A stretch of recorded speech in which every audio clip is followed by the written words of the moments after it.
साथियों, स्वागत है आपका self study classes with Sumit Jain YouTube channel में। तो साथियों, स्टार्ट हो चुका है आज का ये सेशन। सभी लोग एक बार वीडियो को लाइक जरूर कर देंगे और 2020 टेस्ट सीरीज से आपको जुड़ जाना है, ठीक है। एक बार लाइक जरूर करना है और जिन्होंने अभी तक सेल्फ स्टडी क्लासेस का ऐप डाउनलोड नहीं किया है वो आज ही सेल्फ स्टडी क्लासेस को दोस्तों ऐप को डाउनलोड कर लें और 2020 टेस्ट सीरीज से आपको जुड़ना है, जो कि बिल्कुल फ्री है।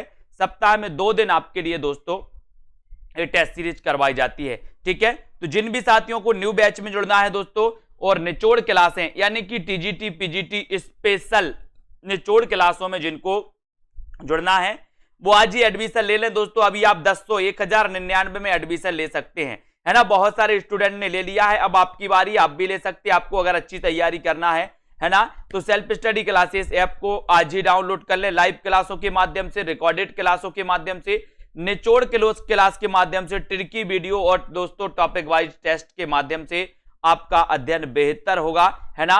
तो जिन भी साथियों को स्टार्ट दोस्तों पढ़ना है और शुरुआत से पढ़ना है तो शुरुआत से बैच स्टार्ट हो चुका है ना। आप भी पढ़ सकते हो दोस्तों, शुरुआत से अध्ययन कर सकते हो। तो आज ही दोस्तों self study classes app download करें और दोस्तों इस कोर्स से जुड़ने के लिए आप जुड़ सकते हो, ठीक है। बहुत बढ़िया, तो स्टार्ट करते हैं आज का ये सेशन। सभी लोग लाइक जरूर कर देना दोस्तों जल्दी से। अजगर करे ना चाकरी और पंछी करे ना काम, किसने कहा है? 186 का उत्तर आपको बताना है। ये पंक्ति किसकी है बताइए। अजगर करे ना चाकरी, पंछी करे ना काम, ये पंक्ति किसकी है? तुलसीदास की, सूरदास की, रैदास या फिर मलूक दास की? ये पंक्ति आपको चयन करना है दोस्तों। इस पंक्ति के जो रचनाकार हैं वो कौन है?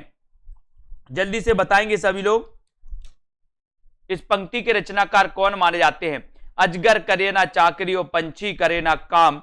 और आपने बिल्कुल सही आंसर बताया है कि सर ये जो पंक्ति है ना तो तुलसीदास की है, ना सूरदास की है, ना रैदास की है। ये पंक्ति है मलूक दास की। यानी कि आपका उत्तर 4 नंबर की ओर चला जाता है। 4 नंबर आपका सही हो जाता है। रज्जब अली खां के गुरु कौन थे? रज्जब के गुरु कौन थे? जल्दी से बताना है दोस्तों। और रज्जब ने 2 क्वेश्चन यहां से आपसे पूछे जाएंगे, तो आपको बताना रज्जब के गुरु कौन थे? नानक थे, दादू दयाल थे, रैदास थे या फिर मलूक दास थे? रज्जब के गुरु कौन थे? एक क्वेश्चन आपको बताना है। और दोस्तों लाइक जरूर कर देना, सेल्फ स्टडी क्लासेस ऐप को जरूर डाउनलोड कर लेना सभी लोग, है ना। अच्छा क्वेश्चन है और आप लोगों ने बिल्कुल अच्छा बताया है, उत्तर बताया है कि सर रज्जब के जो गुरु माने जाते हैं वो माने जाते हैं दोस्तों कौन? दादू दयाल। दादू दयाल माने जाते हैं। राइट आंसर है बी नंबर आपका बिल्कुल सही है। लेकिन एक क्वेश्चन और पूछा जाता है दोस्तों कि दादू दयाल की बानियों का संकलन, दादू दयाल की बाणी का संकलन रज्जब ने किस नाम से किया था? एक क्वेश्चन आपको बताना है। दादू दयाल की बाणी का संकलन रज्जब ने किस नाम से किया था? ये आपको बताना है। जल्दी से सभी लोग बताएंगे। ये प्रश्न आपके लिए दिया गया है, फटाफट से। अगला क्वेश्चन है दोस्तों, है ना, सबंगी रचना किसकी है? बताना है आपको। रज्जब की, दादू दयाल की, रैदास या फिर पीपा की? बताएं। बहुत बढ़िया आंसर बताया है अनूप राजपूत जी, वेरी गुड, है ना। ममता जी, अंगबधू नाम से, किस नाम से किया था रज्जब ने?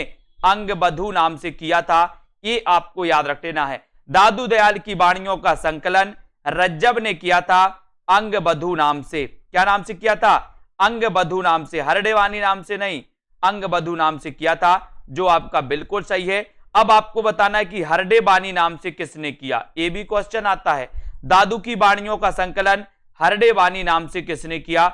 ये भी आपको बताना है ना। सबंगी आपसे पूछा गया कि ये जो रचना है ये रचना किसकी है? तो ये रचना दोस्तों रज्जब की है। रज्जब के गुरु का नाम क्या था? रज्जब के गुरु का नाम था दोस्तों, क्या था रज्जब के गुरु का? रज्जब के गुरु का नाम था नानक, ठीक है। आपको सभी को पता है, वेरी गुड। अब आपको हरडे बानी नाम से बताना है किसने दादू की रचनाओं का संकलन हरडे बानी नाम से किसने किया था? एक क्वेश्चन भी आता है। जल्दी से आपको बताना है। अगला क्वेश्चन है, गोस्वामी तुलसीदास ने रामचरितमानस की रचना किस संवत में की थी? संवत पूछा गया आपसे। बहुत बढ़िया आंसर आया है कि सर संतदास और जगन्दास। किस नाम कौन ने किया था? संतदास और जगन्दास। संतदास और जगन्दास ने दोस्तों, जगन्दास ने ये जो है हरडे बानी नाम से दादू की वाणियों का संकलन किया था, जबकि अंगबधु नाम से दोस्तों रज्जब ने दादू की वाणियों का संकलन किया था। गोस्वामी तुलसीदास की ये रचना है दोस्तों रामचरितमानस। आपको पता है इसमें कितना समय लगा था, ये भी सभी लोग बताना। इसका आपने संवत पूछा गया तो संवत सीता आपको लगाना है, संवत 1631 है ना। और दोस्तों अगर ईस्वी की बात होगी तो 1574। ठीक है, वेरी गुड आंसर। अब आपको बताना है कि रामचरितमानस में कितना समय लगा था। कमेंट में सभी लोग बताएंगे। अगला क्वेश्चन है रहीमकृत मदनाष्टक की भाषा क्या है? रहीमकृत मदनाष्टक की भाषा क्या? इतना अच्छा क्वेश्चन है दोस्तों। रहीम की एक रचना है मदनाष्टक। सबसे बड़ी बात तो यही आंसर आपको याद रखना है। प्रश्न ये भी पूछा जाता है कि मदनाष्टक के रचनाकार कौन है, तो आपको बताना रहीम है। अब रहीम की जो मदनाष्टक भाषा है इसकी भाषा क्या है ये भी आपको बताना है। सभी लोग वीडियो को लाइक जरूर करेंगे, है ना। और सभी लोगों ने बताया है कि सर 2 वर्ष 7 माह और 26 दिन, 2 वर्ष 7 माह और 26 दिन ये समय लगा था रामचरितमानस की रचना में, है ना। संवत 1631 इसका रचना काल माना जाता है। और यहां पर आपने जो उत्तर चयन किया है दोस्तों, वो उत्तर बताया है कि सर मदनाष्टक की भाषा खड़ी बोली है। क्या है? खड़ी बोली। यानी कि आपका ये नंबर बिल्कुल सही होता है, ये नंबर आपका सही हो जाता है। ठीक है, अगला क्वेश्चन बताना है सूरदास की अधिकतर रचनाएं किस भाषा में हैं? सूरदास की अधिकतर रचनाएं किस भाषा में हैं? आपको चयन करना है। खड़ी बोली में है, अवधी में है, ब्रज में है या फिर राजस्थानी में है। सूरदास की अधिकतर रचनाएं किस भाषा में हैं? प्रश्न क्रमांक 191 का उत्तर बताना है। एक बार लाइक जरूर कर देना सभी मित्रों का, है ना, मित्रों को दोस्तों। और सूरदास की भाषा, सूरदास जी के बारे में अपन पढ़ते हैं कि सर ये वात्सल्य के चितेरे कवि कहे जाते हैं, ये वात्सल्य सम्राट कहे जाते हैं, वात्सल्य का ये कोना कोना झांक के आए हैं। इनके गुरु का नाम वल्लभाचार्य है ना। ये दोस्तों कृष्ण काव्य धारा के प्रमुख माने जाते हैं। इनकी रचनाएं सूर सागर, है ना, सूर सारावली साहित्य लहरी मानी जाती हैं। और यहां पर आपको पता है कि सूरदास की अधिकतर जो रचनाएं हैं वो रचनाएं हैं ब्रज भाषा में है। यानी कि आपका 3 नंबर जो सी नंबर है वो सही हो जाएगा। मेला आंचल उपन्यास किस अंचल से जुड़ा है दोस्तों? मेला आंचल उपन्यास के रचनाकार आपको पता होनी चाहिए।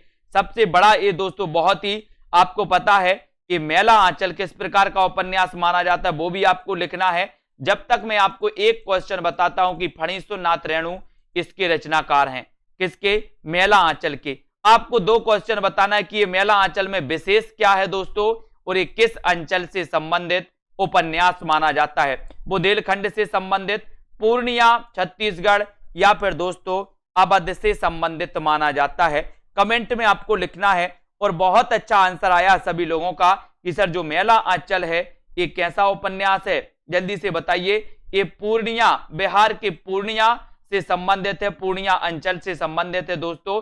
ये बी नंबर है। जब आपसे क्वेश्चन पूछा जाता है कि प्रथम आंचलिक उपन्यास कौन सा है, तब आप उत्तर लगाते हो मेला आंचल। रचनाकार कौन है? फणीश्वरनाथ रेणु। इसका संबंध है पूर्णिया से, है ना, बिहार के पूर्णिया अंचल से संबंधित है। नेक्स्ट है पद्माकर की रचना कौन सी है? पद्माकर की रचना कौन सी मानी जाती है दोस्तों? एक रचना तो इनकी अपन ने पढ़ा था, प्रबोध 50। एक रचना पूछी जाती है इनकी प्रबोध 50, किसकी? पद्माकर की, प्रबोध 50। लेकिन पद्माकर की रचना यहां पर पूछा गया, ये 4 हैं दोस्तों, प्रेम वाटिका, ललित ललाम, कवि प्रिया या फिर जगत विनोद। कौन सी रचना है जो दोस्तों पद्माकर जी की मानी जाती है? सभी लोग बताएंगे। वीडियो को लाइक जरूर कर देना, अपने मित्रों तक एक बार शेयर कर दें। और जिन भी साथियों को एडमिशन लेना है वो सेल्फ स्टडी क्लासेस से एडमिशन ले सकते हैं। अभी निचोड़ क्लासें चल रही हैं, यानी कि हिंदी साहित्य में स्पेशल क्या है ना, वो क्लासें, लाइव क्लासें चल रही हैं, वो क्लासें से आप जुड़ सकते हैं। हिंदी साहित्य में टेस्ट सीरीज में दोस्तों आप भाग ले सकते हैं उसी में। है ना। हिंदी साहित्य में दोस्तों शुरुआत से अध्ययन भी आप कर सकते हो, बहुत अच्छा। और पद्माकर की रचना कौन सी है, ये आपसे पूछा गया, तब आपका सीधा उत्तर 4 नंबर चला जाता है, जगत विनोद। कई बार ये पूछा गया, जगत विनोद के रचनाकार कौन है, पद्माकर। प्रबोध पचासा किसकी रचना है, पद्माकर की। Very good answer. लहर किस विधा की रचना है दोस्तों, ये लहर पूछी गई, लहर बताना है। लहर में दोस्तों 4 लंबी कविताएं संकलित मानी जाती हैं, तो आपको बताना है, तो जल्दी से बताओ, सभी लोग बताएंगे। और आपको पता है, एक दोस्तों आपने प्रलय की छाया पढ़ी होगी, प्रलय की छाया, है ना। और लहर किस विधा की रचना है, ये विधा आपसे पूछा गया। अब विधा पूछा गया है तो जल्दी से कमेंट भी आपका आ जाना चाहिए। जिन भी साथियों ने लाइक नहीं किया वो लाइक करके सब्सक्राइब जरूर कर लेना दोस्तों। और लहर किस विधा की रचना मानी जाती है, ये आपको चयन करना है। तो बोले सर एक काव्य विधा की रचना है, और इसमें 4 लंबी दोस्तों कविताएं संकलित हैं, और इसमें सबसे बड़ी है कौन सी, प्रलय की छाया। प्रलय की छाया, इसको भी अपन को याद करना है।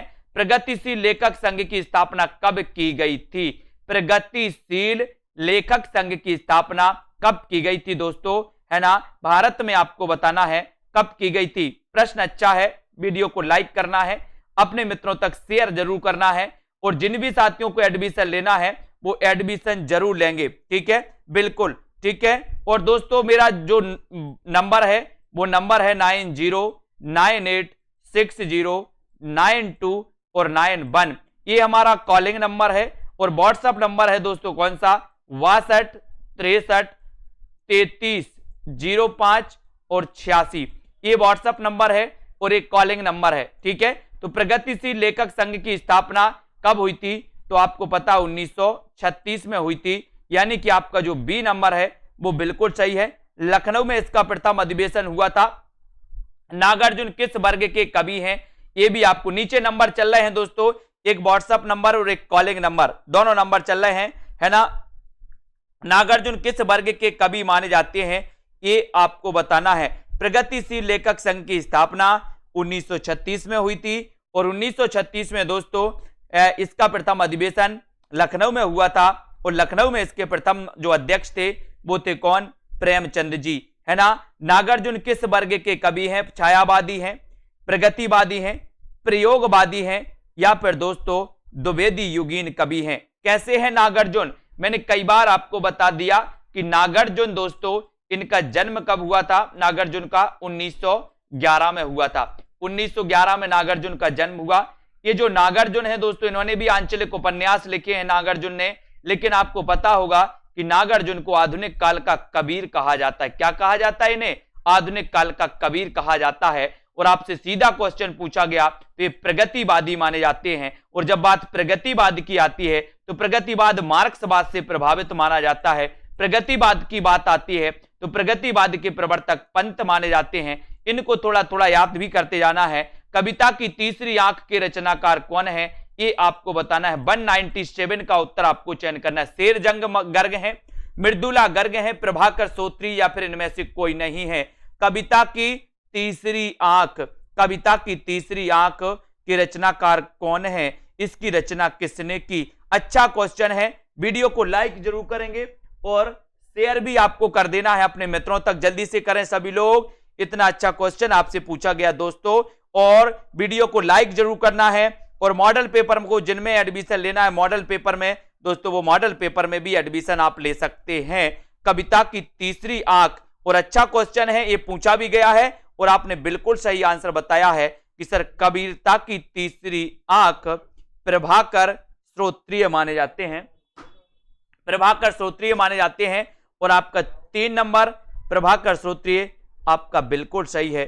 Very good answer, C number आपका बिल्कुल सही।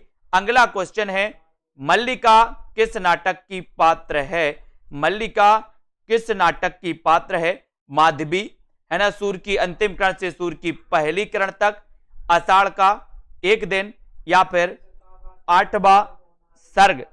मल्लिका किस नाटक की पात्र है, जल्दी से आपको चयन करना है, जल्दी से बताना है ना। उत्तर आपका क्या हो जाएगा, मल्लिका किस नाटक की पात्र हैं, ये आपको चयन करना है। वीडियो को एक बार लाइक जरूर कर देना है, मित्रों और शेयर जरूर कर दें, है ना। तो ये अच्छा क्वेश्चन आया है। और मल्लिका आपको पता है कि सर ये आषाढ़ का एक दिन, आषाढ़ का एक दिन की पात्र है।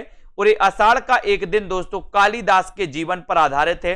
एक क्वेश्चन आता है कालिदास के जीवन पर आधारित कौन सा नाटक है, तो आषाढ़ का दिन। इसके रचनाकार कौन है, बोले सर इसके रचनाकार माने जाते मोहन राकेश। आषाढ़ का एक दिन, वेरी गुड, सभी लोगों ने लाइक कर दिया है, बहुत बढ़िया। कुंवर नारायण किस सप्तक के कवि हैं, अच्छा क्वेश्चन। कुंवर नारायण किस सप्तक के कवि माने जाते हैं, सभी लोग बताएं। तार सप्तक, दूसरा, तीसरा या फिर चौथा, आपको बताना है। उत्तर क्या हो जाएगा। बहुत अच्छा क्वेश्चन है दोस्तों, और वीडियो को लाइक जरूर करना है, शेयर कर देना अपने मित्रों तक। कुंवर नारायण किस सप्तक के कवि हैं। और जिन भी साथियों ने अभी तक self study classes app download नहीं किया तो क्यों नहीं किया, करें जल्दी से, प्ले स्टोर में सर्च करें सेल्फ स्टडी क्लासेस, है ना। और कुंवर नारायण किस सप्तक के कवि हैं, इसका उत्तर सीधा सीधा आपको बताना है। तो अपन ने पढ़ा था प्रयाग के कुंवर केदार विजय कीर्ति के मद में सर्वेश्वर बने, एक ट्रिक निकाली थी। तो आपने उत्तर लगाया कि सर ये प्रयाग के कुंवर केदार तीसरा यानी कि तीसरे तार सप्तक से संबंधित हैं। सी नंबर आपका बिल्कुल सही हो जाता है, जो आपने राइट आंसर बताया है। हरी घास पर क्षणभर किस रचनाकार की रचना है। हरी घास पर क्षणभर के रचनाकार कौन है, इसका आंसर आपको बताना है। जल्दी से बताएंगे सभी लोग, वीडियो को एक बार लाइक करते हुए शेयर करते रहें अपने मित्रों को, ठीक है। हरी घास पर क्षणभर, इसके रचनाकार कौन माने जाते हैं। और दोस्तों ये जो हरी घास पर क्षणभर है, ये जो रचना है, ये रचना आपने बिल्कुल सही बताया। बोले सर अज्ञेय लगा दो, है ना। अज्ञेय के लिए आपसे अगर कभी पूछा जाए कि इन्हें ज्ञानपीठ पुरस्कार किस रचना के लिए मिला, अज्ञेय के लिए अगर पूछा जाए कि इन्हें साहित्य अकादमी पुरस्कार किस रचना के लिए मिला, तो इन दोनों प्रश्नों का उत्तर आपको ही बताना है ना। जिनसे बनता है वो बताएं। और हिंदी काव्य मासलवाद के प्रवर्तक कौन माने जाते हैं, मासलवाद के प्रवर्तक कौन है, आपको बताना है। अच्छा क्वेश्चन है दोस्तों, है ना। एक क्वेश्चन पूछा जाता है हालाबाद के प्रवर्तक कौन है। तो हालाबाद के तो सभी को पता है कि सर हल्ला करते हैं कौन, बच्चे, तो बच्चन हो जाएंगे। हल्लाबाद बच्चन, हल्लाबाद बच्चन करते ना हल्ला, तो हल्लाबाद बच्चन, हरिवंश राय बच्चन हालाबाद के प्रवर्तक हैं। मासलवाद के प्रवर्तक आपको बताना है कौन है, जल्दी बताएंगे। और बहुत अच्छा क्वेश्चन आया है, सभी लोगों ने बताया है। बोले सर मासलवाद की बात करोगे तो रामेश्वर शुक्ल अंचल, रामेश्वर शुक्ल अंचल, यानी कि आपका जो ए नंबर है वो बिल्कुल सही है। हालाबाद के प्रवर्तक हरिवंश राय बच्चन, ये आपके दोस्तों क्वेश्चन सही हो जाते हैं। अगला क्वेश्चन, प्रगतिवाद का आधार क्या है, प्रगतिवाद का आधार क्या है, ये क्वेश्चन आपसे पूछा गया। प्रगतिवाद का आधार पूछा गया, तो प्रगतिवाद का आधार क्या माना जाएगा, बताएं जल्दी से। प्रगतिवाद का आधार पूछा गया तो इसका आंसर आपको चयन करना है, ऐसा क्वेश्चन आता है दोस्तों।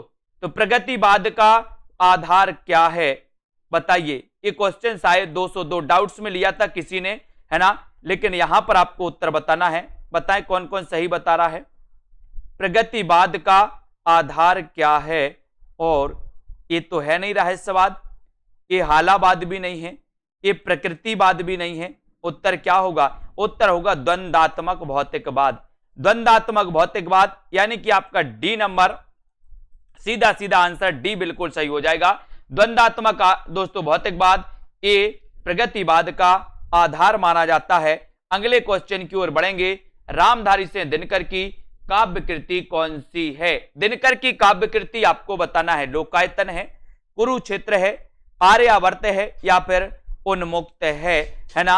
ये चार विकल्प हैं दोस्तों, और आपको बताना है ना, कि रामधारी से दिनकर की काव्य कृति कौन सी मानी जाती है। फटाक से आप लोग लिखेंगे, वीडियो को एक बार लाइक कर देना, अपने मित्रों तक शेयर जरूर करते रहें दोस्तों, है ना। और दिनकर जी का मैंने कई बार आपको बताया कि सर 1908 में तो दिनकर का जन्म हुआ। परशुराम की प्रतीक्षा इनकी रचना मानी जाती है ना। रामधारी से दिनकर की दोस्तों उर्वशी एक रचना मानी जाती है, जिसे ज्ञानपीठ पुरस्कार मिला था।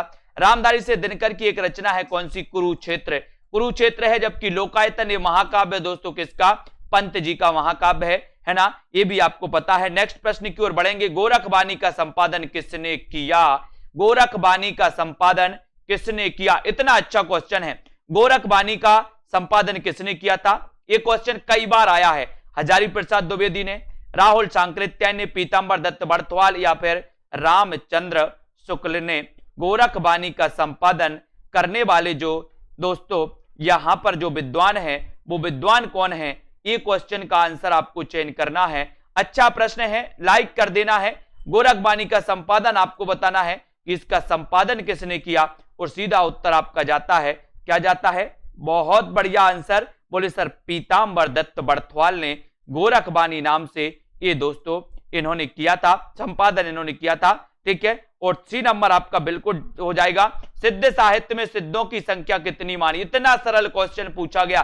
बोले सर इतना सरल क्वेश्चन, मैंने कहा हाँ सिद्धों की संख्या आपको बतानी है ना। सिद्धों की भाषा को दोस्तों संधा भाषा कहा जाता है। संधा भाषा क्या कहा जाता है? संधा भाषा कहा जाता है।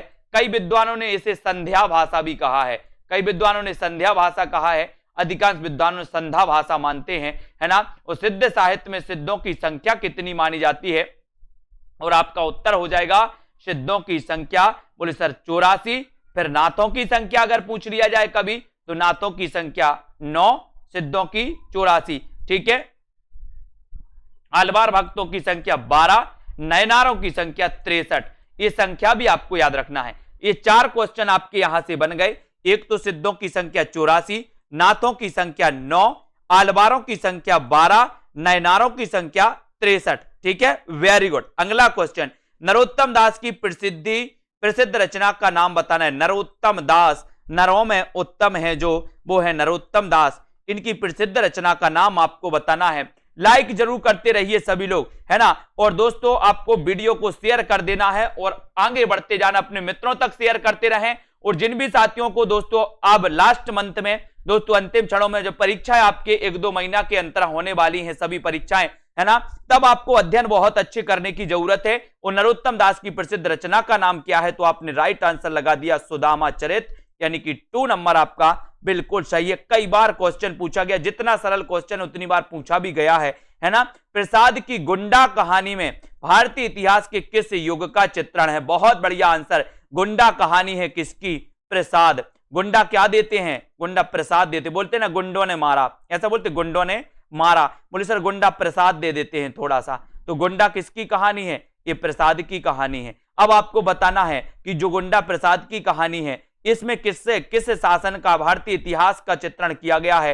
किस युग का चित्रण किया गया? सल्तनत युग का, मुगल काल का, विक्टोरिया का शासन है, या फिर ईस्ट इंडिया कंपनी का समय? कौन सा वर्णन किया गया है ये आपको चयन करना है और उत्तर बिल्कुल सीधा चला जाएगा। बोले सर प्रसाद की जो गुंडा कहानी है, गुंडा कहानी में उत्तर चला जाएगा east India company. East India company का दोस्तों इसमें समय का क्या किया गया है? इसमें चित्रण किया गया, यानी कि उत्तर आपका 4 नंबर बिल्कुल सही है। जिन्होंने 4 बताया उनका आंसर बिल्कुल सही हो जाएगा। अगला क्वेश्चन है, जैनेन्द्र को मानव जीवन दर्शन का सबसे बड़ा कहानीकार किसने कहा? जैनेन्द्र को मानव जीवन दर्शन का सबसे बड़ा कहानीकार किसने माना है? इसको आपको बताना है। गीतिका जी बताइए, जैनेन्द्र को मानव जीवन का दर्शन सबसे बड़ा कहानीकार किसने माना है? नामवर सिंह ने माना है, या फिर दोस्तों नगेंद्र ने माना है, या रामविलास शर्मा, या लक्ष्मी नारायण लाल? जैनेन्द्र को मानव जीवन दर्शन का सबसे बड़ा कहानीकार किसने माना है? ये क्वेश्चन आपको बताना है। इतना अच्छा क्वेश्चन है। जैनेन्द्र कुमार के बारे में आज जानते हैं दोस्तों, ये मनोविश्लेषणवादी उपन्यासकार भी माने जाते हैं, है ना। तो यहां पर जैनेन्द्र को मानव जीवन दर्शन का ये क्वेश्चन है, और ये क्वेश्चन आपका सीधा चला जाता है लक्ष्मी नारायण लाल ने। लक्ष्मी नारायण लाल ने, यानी कि डी नंबर, इन्होंने जैनेन्द्र को मानव जीवन दर्शन का सबसे बड़ा कहानीकार माना है, यानी कि लक्ष्मी, यानी कि डी आपका लक्ष्मी नारायण लाल बिल्कुल सही है। इनमें से कौन शिशु संवेदना की कहानी नहीं है? शिशु संवेदना की कहानी कौन सी नहीं है? नादान दोस्त, चोरी, कजाकी, या फिर दो सखियां? शिशु संवेदना की कहानी कौन सी नहीं है? इसका उत्तर आपको लगाना है, इसका उत्तर आपको बताना है। वीडियो को लाइक और शेयर करते रहें अपने मित्रों तक, इसी प्रकार से अध्ययन करते रहें। और दोस्तों सेल्फ स्टडी क्लासेस जो कि आपके प्रति प्रतिबद्ध है, हमेशा निरंतर, इस क्लास को कभी आपने मिस नहीं देखा होगा कि ये क्लास ना चली हो, कंटिन्यू चल रही दोस्तों ये क्लास आप लोगों के लिए। इनमें से कौन शिशु संवेदना की कहानी नहीं है? नहीं है पूछा तो आपका उत्तर है दो सखियां। दो सखियां ये शिशु संवेदना से संबंधित कहानी नहीं है, यानी कि आपका 4 नंबर बिल्कुल सही हो जाएगा। महादेवी ने गौरा संस्मरण किस पर लिखा? गौरा संस्मरण किस पर लिखा? गिलहरी पर, गाय पर, हिरनी पर, या फिर इनमें से कोई नहीं? गौरा। इतना अच्छा क्वेश्चन है दोस्तों कि महादेवी ने गौरा संस्मरण किस पर लिखा है? किस पर लिखा बताइए कुरैशी जी, बताएं। गिलहरी, गाय या फिर हिरनी या फिर इनमें से कोई नहीं? सभी लोगों को बताना है और सीधा सीधा आंसर कि महादेवी ने जो गौरा संस्मरण लिखा दोस्तों, ये गौरा संस्मरण लिखा किसके ऊपर? किसके ऊपर लिखा है? प्रश्न क्रमांक 210। और इतना अच्छा आंसर आप लोगों का आया है कि सर ये गाय के ऊपर लिखा गया, यानी कि 2 नंबर गाय आपका बिल्कुल सही हो जाएगा। बी नंबर आपका राइट आंसर हो जाएगा। Very good. नेक्स्ट है सुंधिया उस चंदन के बन की किसकी रचना है? इतना अच्छा क्वेश्चन पूछा गया। सुंधिया उस चंदन के बन की ये रचना के रचनाकार कौन है? बनारसी दास चतुर्वेदी, विद्यानिवास मिश्र, विष्णुकांत या फिर दोस्तों कुबेरनाथ राय। सुंधिया उस चंदन के बन की रचनाकार कौन माने जाते हैं? और ऐसे कितने साथी हैं जिन्होंने अभी तक self study classes app download नहीं किया? ऐप डाउनलोड कर लें, आपका ही भला होगा। जिनको एडमिशन लेना वो एडमिशन लें, जिनको फ्री में टेस्ट देना है वो फ्री में दोस्तों 2020 टेस्ट चलती है, उस टेस्ट सीरीज में भी आप ले सकते हैं। और सुंधिया उस चंदन के बन की ये जो पंक्ति है, ये पंक्ति किसकी है? बताएं सभी लोग। और अधिकांश लोगों ने जो उत्तर लगाया है वो लगाया है विष्णुकांत। किसकी पंक्ति है दोस्तों? ये विष्णुकांत की पंक्ति है ना, सुंधिया उस चंदन के बन की। ठीक है, तो आपका उत्तर सी की तरफ जाता हुआ सी नंबर आपका बिल्कुल सही हो जाएगा। नेक्स्ट आपको बताना है रश्मि मानसा नामक आलोचना पुस्तक के लेखक कौन है? बताएं। रश्मि मानसा नामक आलोचना पुस्तिका के लेखक कौन है? डॉक्टर नगेंद्र हैं, डॉक्टर नामवर से हैं, आचार्य शुक्ल हैं, या फिर दोस्तों आपको बताना है ना डॉक्टर विद्यानिवास मिश्र। में बहुत सारे लोग कंफ्यूज हो गए है ना, कंफ्यूज हो गए ना। वेरी गुड, बहुत बढ़िया। अब यहां कर बताना है आपको, ये बताएंगे सभी लोग कि रश्मि मानसा नामक आलोचना पुस्तिका के लेखक कौन है। आपको पता है दोस्तों, जो हमारे पेड मेंबर साथी हैं जिन्होंने कोर्स लिया है, उनके लिए 2:30 पर निचोड़ क्लास होती है, लाइव क्लास। 5 बजे ये विस्तृत अध्ययन वाली लाइव क्लास होती है। 6:30 बजे दोस्तों उनके लिए शुरुआत से अध्ययन करवाया जा रहा है हिंदी साहित्य के इतिहास से। तो ये 3 क्लासें तो ऑलरेडी उनके लिए लाइव क्लासें चल ही रही हैं। रश्मि मानसा नामक आलोचना पुस्तिका के रचनाकार कौन है, ये आपसे पूछा गया, तब आपका राइट आंसर रामचंद्र शुक्ल की ओर चला जाता है। सी नंबर चला जाता है। मानस का हंस उपन्यास के लेखक कौन है? मानस का हंस अमृतलाल लांगर, यशपाल, आचार्य रामचंद्र शुक्ल या फिर रेणु। मानस का हंस ये किसका उपन्यास है? मानस का हंस। और इतना अच्छा क्वेश्चन है, सभी से बनेगा। सभी लोग लाइक जरूर करना एक बार, है ना। मास्टर अधिगम जी लाइक कर दें जल्दी से वीडियो को। और यहां पर देखो, मानस का हंस ये जो उपन्यास है, ये उपन्यास है किसका? बोले सर अमृतलाल नांगर। अमृतलाल नांगर, यानी कि ये शुक्ल जी का तो नहीं है? बोले नहीं है। बोले सर ये मानस का हंस अमृतलाल नांगर, है ना। नेक्स्ट है महाकवि सूरदास किसकी आलोच्य कृति है? आलोचना कृति बताना। महाकवि सूरदास ये किसकी आलोच्य कृति है? 214। कबीर तो आपको पता है, कबीर नामक एक कृति लिखी दोस्तों, आलोचनात्मक कृति, हजारी प्रसाद द्विवेदी से। लेकिन महाकवि सूरदास ये किसकी आलोच्य कृति है, ये आपको बताना है। तो सभी साथी बताएंगे महाकवि सूरदास किसकी आलोच्य कृति मानी जाती है? हजारी प्रसाद द्विवेदी, जिनका जन्म 1907 में हुआ था। द्विवेदी के बारे में आप बहुत अच्छे से जानते हैं, है ना। तो आचार्य नंदुलारी वाजपेयी, आचार्य रामचंद्र शुक्ल या फिर डॉक्टर नगेंद्र। महाकवि सूरदास ये जो लिखी है आलोच्य कृति, ये आलोच्य कृति है दोस्तों किसकी? अपने आचार्य दोस्तों आचार्य नंद दुलारे वाजपेयी, आचार्य नंद दुलारे वाजपेयी की ये कृति मानी जाती है। यानी कि आपका उत्तर सी की तरफ जाता है, महाकवि सूरदास। महाकवि सूरदास नामक एक आलोच्य कृति इन्होंने लिखी है, वो लिखी है दोस्तों नंद दुलारे वाजपेयी जी ने। ठीक है, वाजपेयी जी ने। कबीर नाम से हजारी प्रसाद द्विवेदी ने लिखी थी। ठीक है, तो ये आपका एक दोस्तों इन्होंने भी लिखी है, नंद दुलारे वाजपेयी ने, महाकवि सूरदास। ठीक है, इस प्रकार से, महाकवि सूरदास नाम से। ठीक है, अगला क्वेश्चन, आजादी के बाद हिंदी कहानी के क्रम में, दोस्तों हिंदी कहानी के क्रम में पहला क्रम कौन सा है? पहला क्रम आपको बताना है, बताइए। आजादी के बाद हिंदी कहानी के क्रम में पहला क्रम कौन सा है? आ कहानी है, नई कहानी है, सचेतन कहानी है, या फिर समानांतर कहानी है? प्रश्न क्रमांक 215, 215 में सभी लोग बताएंगे आजादी के बाद, आजादी के बाद, ये बताओ जल्दी, आजादी के बाद हिंदी कहानी के क्रम में पहला क्रम कौन सा है? पहला क्रम कौन सा है? नई कहानी, सचेतन कहानी, समांतर कहानी, पहला क्रम कौन सा माना जाएगा? बताएं।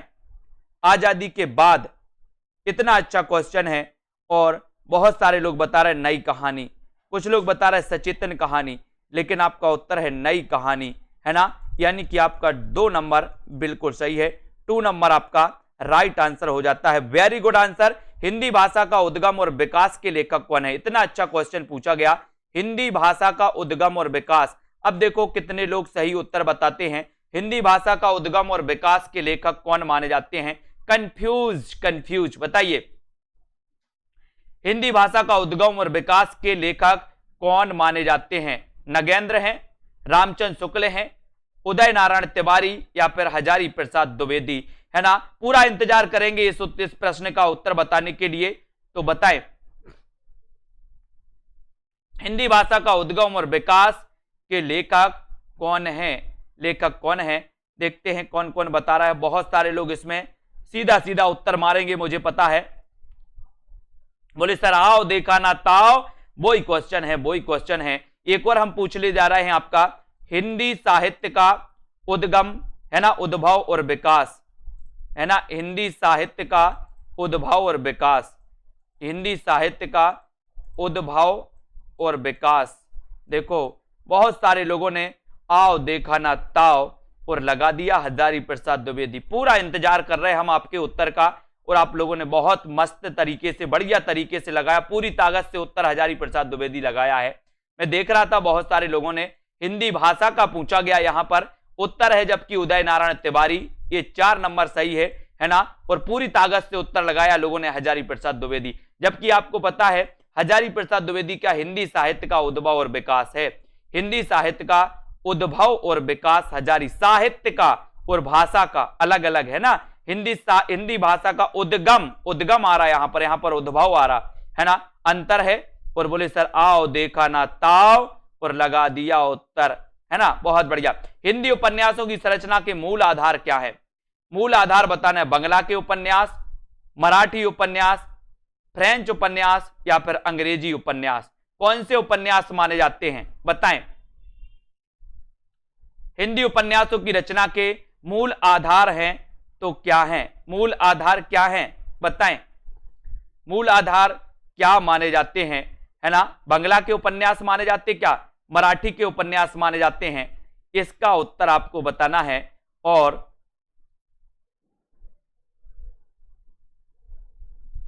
उत्तर आपका हो जाता है, क्या हो जाता है? बोले सर ये जो है ना हिंदी उपन्यासों के माने जाते हैं। कौन से उपन्यास माने जाते हैं?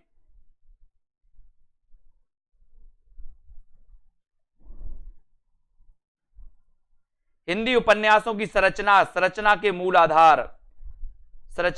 आधार माने जाते हैं, तो मूल आधार माने जाते हैं अंग्रेजी के उपन्यास। मूल आधार कौन मान जाते हैं? अंग्रेजी के उपन्यास।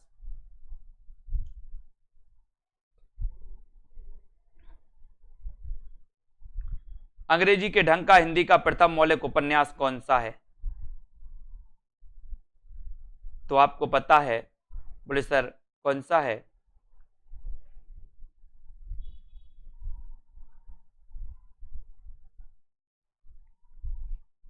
उत्तर आपका होगा अंग्रेजी के उपन्यास, यानी कि आपका डी नंबर। ठीक है, अगला क्वेश्चन देखो। अज्ञे ने कुल कितने सप्तकों का प्रकाशन किया? अज्ञे ने कुल कितने सप्तकों का प्रकाशन किया? 5, 4, 3 या 2? अज्ञे ने कुल कितने सप्तकों का प्रकाशन किया?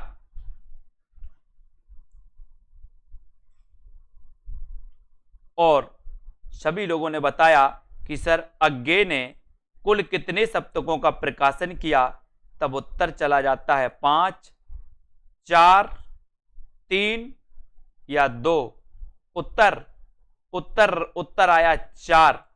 पहला 1943, ठीक है, दूसरा 1951, तीसरा 1959, चौथा 1979। ये 4 तार सप्तक प्रकाशित हुए थे दोस्तों, है ना। इसको याद रख लेना, ये 4 तार सप्तक जिन्हें सप्तक बोला जाता है, सप्तक, तो ये 4 हुए थे, है ना। भूषण का वास्तविक नाम क्या था? भूषण का वास्तविक नाम क्या था? ये उत्तर आपको बताना है। घनश्याम, रास बिहारी, कृष्णदास या फिर चंद्रभूषण। भूषण का वास्तविक नाम क्या था? भूषण का वास्तविक नाम क्या था? आपने दोस्तों भूषण को पढ़ा। भूषण आपको पता है कि इनकी एक रचना है शिवराज भूषण, जो मैंने कई बार आपको बताई है। इस शिवराज भूषण में 105 अलंकारों का वर्णन किया, जबकि आपको पता है भरत मुनि ने मात्र 4 अलंकार माने, 4 अलंकार। भरत मुनि ने मात्र 8 रसों को माना, 4 अलंकारों को माना, है ना। जबकि शिवराज भूषण में 105 अलंकारों का उल्लेख है। रचनाकार कौन है? भूषण है। भूषण का वास्तविक नाम क्या है? तो आपको बताना है घनश्याम।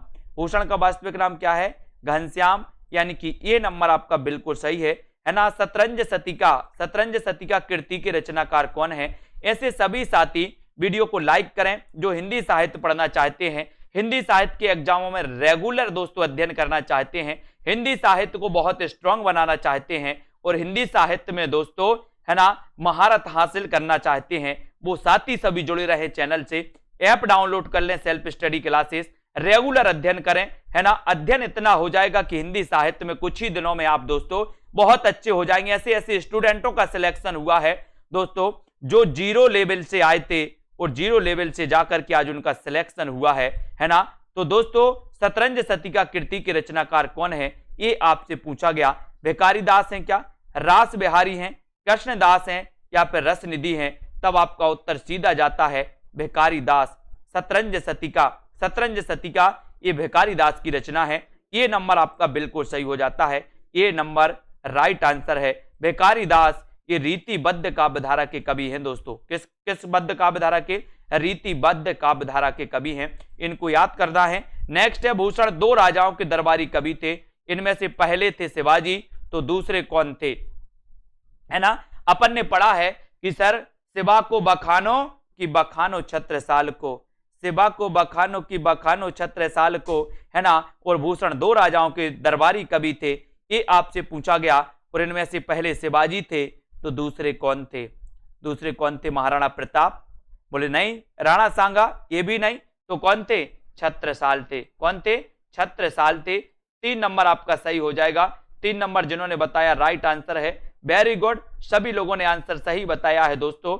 अब दोस्तों यहां पर आपको याद रखना है कि यहां पर इसी प्रकार से अध्ययन करने के लिए ये 2020 टेस्ट सीरीज आपके लिए लॉन्च की गई। यानी कि दोस्तों सेल्फ स्टडी क्लासेस ऐप में आपके लिए रविवार और गुरुवार को ये बिल्कुल 2020 टेस्ट सीरीज होती है। बहुत सारे टेस्ट उपलब्ध हो चुके हैं, इनको आप लोग लगा सकते हैं, है ना। उसके बाद दोस्तों एक निचोड़ क्लास आपके लिए पेड वालों की जिन्होंने कोर्स में एडमिशन लिया है। हिंदी साहित्य में स्पेशल क्या है, आदि काल में स्पेशल क्या है, भक्ति काल में स्पेशल क्या है, रीति काल में स्पेशल क्या है, आधुनिक काल नाटक उपन्यास में स्पेशल क्या है, उसकी क्लास चलती है 2:30 बजे, यानी कि 2:30 पर क्लास चलती है। वो आपको बताया जाता है कि आखिर आदि काल में कौन कौन से क्वेश्चन हमेशा पूछे जाते हैं, भक्ति काल में कौन कौन से क्वेश्चन हमेशा पूछे जाते हैं, उन पर हम चर्चा करते हैं। तो ऐसे कोर्स में दोस्तों अगर आपको एडमिशन लेना है, अभी ऑफर है, ऑफर का लाभ उठाते हुए कोर्स में एडमिशन ले सकते हैं। नया बैच स्टार्ट हुआ है, नए बैच की क्लास होती है शाम को 6:30 बजे लाइव क्लास होती है ना। तो इस नया बैच में भी आप शुरुआत से अध्ययन कर सकते हैं, जहां पर आपको दोस्तों बहुत सारे टेस्ट हैं, बहुत सारे ट्रिकी वीडियो, डाउट्स वाले वीडियो, बहुत सारी चीजें आपको जहां पर मिलने वाली हैं। वो ऐसा दोस्तों आपके लिए एकमात्र प्लेटफॉर्म है सेल्फ स्टडी क्लासेस ऐप, ठीक है। निरंजन जी, अजय कुशवाहा, पूजा जी, सुनीता जी, सुधा जी, रीता गीतिका जी, बहुत बढ़िया, अदिति जी, नीरू, लालदास, बीनू जी, अर्शदीप, हर्षिता जी, चंचल जी, बहुत बढ़िया। सभी लोग इसी प्रकार से अध्ययन करें। संगीता, प्रमोद, नवदीप जी, पूनम जी, प्रमोद, निरूपम जी, अभिलाषा, राममूरत, प्रवीण ओझा जी, अनिल कुमार जी और शर्मिला जी, बहुत बढ़िया। ओपी जी, लाल दास जी, रंजना जी, लवली जी, शिव कुमार जी, शैलेश जी, शिव सविता जी और लवली ठाकुर जी, सभी साथियों को धन्यवाद। उदय जी, प्रतिमा, बहुत बढ़िया। प्रमोद जी, अरुण राजपूत जी, कुमारी हेमा जी, नीरज जी, गीतिका जी, बबीता जी, पूजा वर्मा जी, बीनू जी, कुरैशी जी, बहुत बढ़िया। धन्यवाद धन्यवाद सभी साथी, लाइक शेयर करते रहें। बीनू, सरोज जी, शर्मिला जी, ठीक है, सतीश गुप्ता जी, मधु धिम्मन जी, अनीता जी, दारसू, संजय कुमार जी, ठीक है, अशोक जी, रीता जी, सरिता जी और बाल मुकुंद जी, बहुत बढ़िया। किरण जी, सोनू सिंह जी, रतिपाल जी, मास्टर अधिगम, बरखा जी, ठीक है, और हेमानी जी, सरोज, बहुत बढ़िया। धन्यवाद। सीता देवी जी, प्रमोद जी, पूजा सिंह जी, पूजा रानी जी और दिव्या जी, वेरी गुड, बहुत बढ़िया। दोस्तों एग्जाम पार में 10 बजे क्लास होगी, वो भी आप अटेंड कर सकते हैं, पढ़ सकते हैं, ठीक है। और इस लाइव क्लास से हमेशा जुड़े रहें। ममता यादव, सोनू सिंह, पूनम जी, मोहित, रीना जी, ठीक है, और अध्ययन करते रहें, ये अध्ययन आपका बना रहेगा। जिन भी साथियों को ऐप में दोस्तों वो लेना है, एडमिशन लेना है, नीचे नंबर चल रहे हैं, व्हाट्सअप नंबर है 6263 वाला, 6263330586 वाला, ये व्हाट्सअप है और वो कॉलिंग नंबर है, ठीक है। तो जिन भी साथियों, बहुत सारे साथियों ने एडमिशन लिया है और आराम से पढ़ रहे हैं, अध्ययन कर रहे हैं, ठीक है। रचना, प्रिया, जयंत जी, आकाश जी, रीता, पूनम जी, वेरी गुड सभी साथी, ठीक है। धन्यवाद, लाइक शेयर करते रहें। गीतिका जी, सोनू जी और कमलेश जी, आशा जी, मंजीत, खुशी जी, सुरेंद्र जी, प्रियंका, बहुत बढ़िया। नीतू, शोभानाथ जी, धन्यवाद सभी साथियों को, जितने हमारे साथी हैं। मैं तो बोलता हूं सभी साथी, सबसे कम प्राइस में सबसे अच्छा मटेरियल, सबसे पूरी मेहनत के साथ आपके लिए दोस्तों हम लगे हुए हैं। तो जितने साथी हैं सभी साथी एडमिशन लेके इंद्रेश जी अपना अध्ययन कर सकते हैं और हम भी आपके दोस्तों, ठीक है, बिल्कुल, है ना। नीतू जी, नीतू गुप्ता जी, वेरी गुड, और ममता, वेरी गुड, ममता यादव जी, है ना, सुषमा, मनीषा गिल जी, नवदीप जी, सभी को धन्यवाद।